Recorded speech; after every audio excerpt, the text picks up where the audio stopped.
Okay, where we last mentioned Britt Baker was in the Thunder Rosa Diana Perrazzo feud. Kindly go back and listen to my take on that if you have any interest or if you want to catch up, because now I'm just going to start into it. So whatever you missed, I would suggest you go back there. So I'm going to do a quick thing on Britt Baker, her alleged past. This is what happens sometimes when you get success and it goes to your head. She's being a problem backstage. I can say alleged, but once again, I reference Conan. Conan he made a very interesting statement.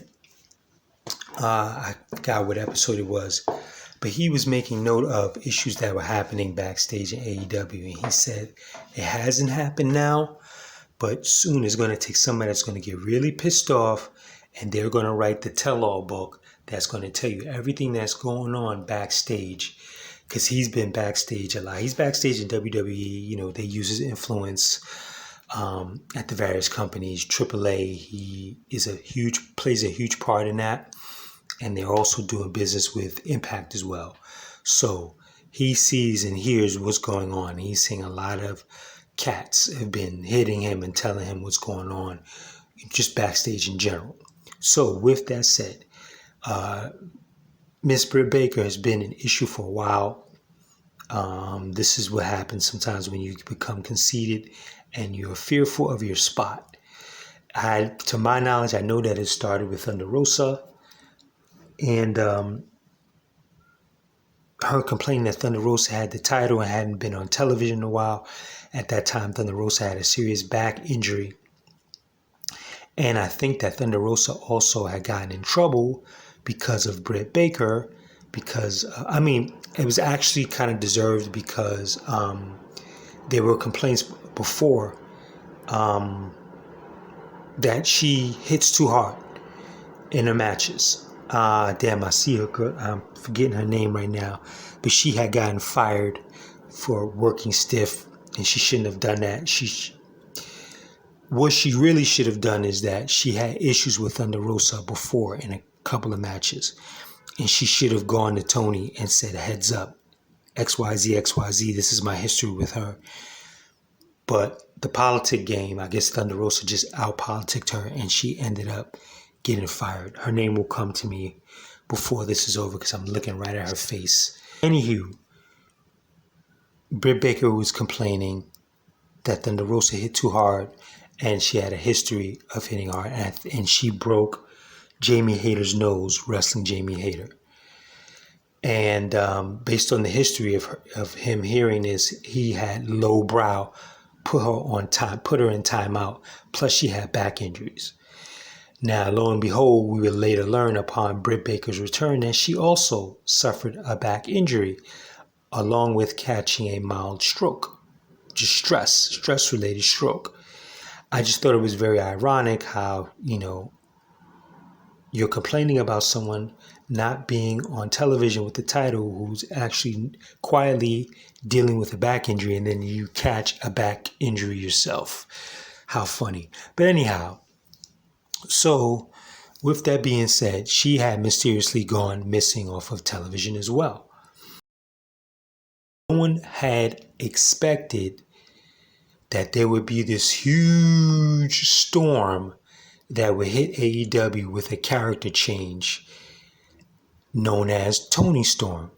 And she is taking off so well that she's becoming the heel that's now becoming the face, and it's starting to feel like people have forgotten about Britt Baker, which this is what happens, especially when you're off television and no one's heard or anything from you. And I'm not the social butterfly that's on all these X and all this other stuff, so I don't know what the hell's going on. But other stars are being made.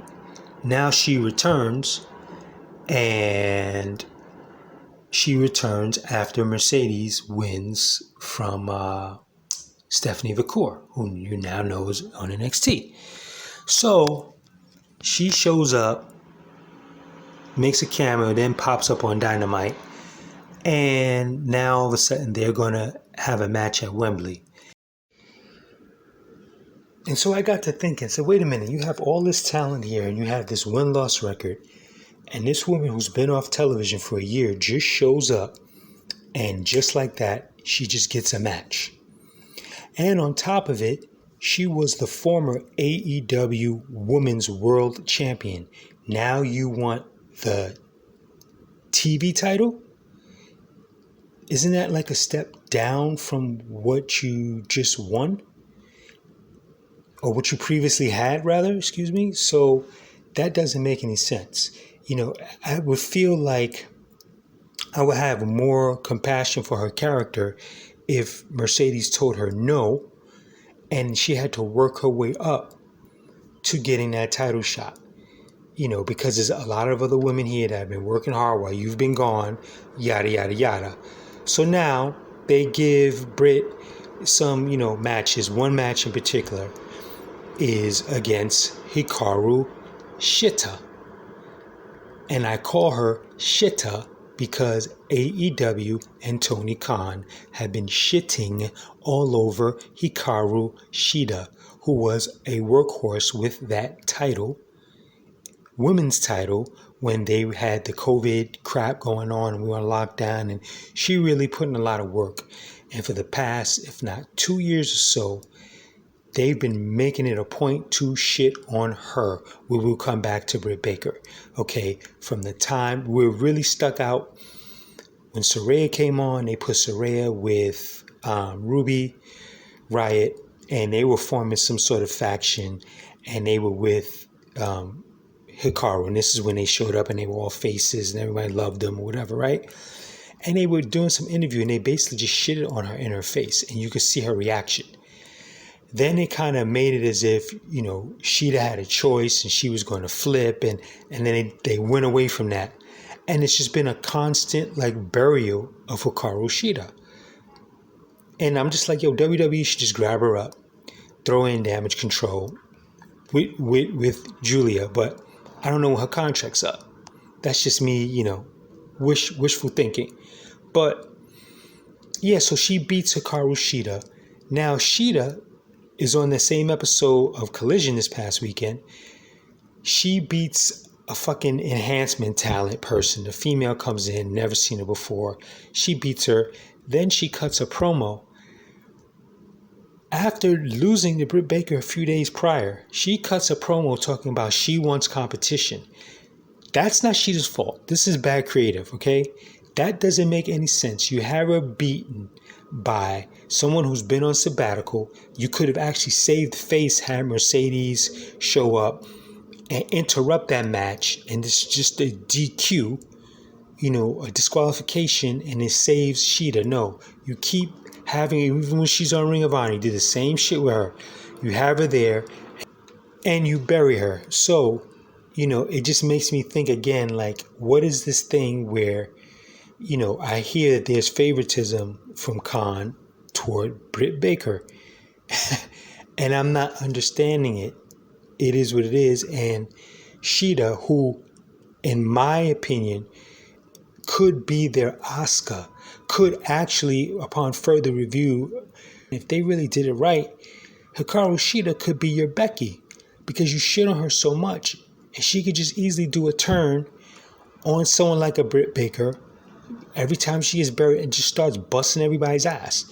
The crowd will go with her. Trust me, the crowd will go with her. If you've watched AEW, the crowd will go with her. If she bugs out, they'll go with her. Anyhow, side note, back to Baker. So she's getting this shot. So Little Miss Muffin did some dumb shit. MJF, apparently, I had missed that match. I wasn't interested in the Ospreay match. I actually thought it was going to be a pay-per-view match. So now it kind of, PLE, it kind of makes me wonder if Ricochet's going to show up. But I'm not going to get too far off. We had our Ricochet discussion. So he's having this match. It goes to, I guess, an hour. She's in the ladies' dressing room. She starts complaining. His girlfriend, MJF's girlfriend, who is Alicia Atout or Atout, depending on what country you're in, She is a vlogger on YouTube, and she was an announcer on MLW, and now she's an announcer on AEW, whom I have yet to see. But if anyone knows Alicia too, or is aware of her, I'll put it like that, because I don't know anyone personally, she comes across as one of the nicest people, like a Chris Van Vliet, one of the nicest people you ever have watched on YouTube, television, whatever. So anyhow, she's in the dressing room. Britt Baker is bitching about that. Alicia Toot texts MJF. And then old girl has words with Ospreay and then has bigger words with MJF. And now Britt Baker is suspended. So how the fuck are you suspended, but yet you still have this match on Wembley? Why don't you just call a pivot, bro? This is some of the shit that goes on backstage, why this company's in fucking turmoil. I don't really understand why what are you gonna bring Shane McMahon in it for? Just to say that you have this piece, this toy? Because you're not gonna fucking listen to him, because you obviously have fucking wax in your fucking ears, bro. Like, pay attention, read the room. You should have known after the Punk thing, read the fucking room, bro. You have issues in your fucking camp. Don't be scared to be like, yo, go home and don't come back till I fucking tell you to. Because this is the second or third fucking time I already told you shit. So go home. You gotta mature. Go home. So, yeah, that's just, it is what it is, man. This is just, I don't understand how this chick is just getting a title match. I wouldn't even understand further if she ends up beating Mercedes and gets a fucking one of her belts, because Mercedes now has 2 belts. So if it happens, it's just a further implosion. Like I said, I watch that shit for the female matches to see who's matched up and if I'm interested. It's a lot of shit that goes on in there that I don't agree with. You have some hot fucking talent in there, from males to females, and you treat them like they're a fucking mid-card. So it's really no wonder as to why some of the elder statesmen like Mark Henry and Arn Anderson and whoever else that I don't know that left quietly on the hush-hush because he does his firings in the low, but yet bitches about Vince McMahon, ends up over at WWE, and I'm sure they're giving out fucking trade secrets. And all this shit that's going on that he doesn't have under control, they're just like, yo, we're going to wax these guys. They already took the fucking post stuff, and they do it better than them. It's a lot of shit. They already took Cody and is handling Cody and Jade better than they could have ever done. So, yeah, it just is what it is. I know I started on Britt Baker, but this shit all comes from up above. When you let people do stupid shit, it makes your brand and your company look dumb. So, with that said, the Britt Baker conundrum still goes on. It is what it is. As I always say, and I'll say again, it ain't my company. I don't make money from this company. It's just an observation that I like expressing myself and putting this up. With that, I'm out. I think I did it again. I made you believe.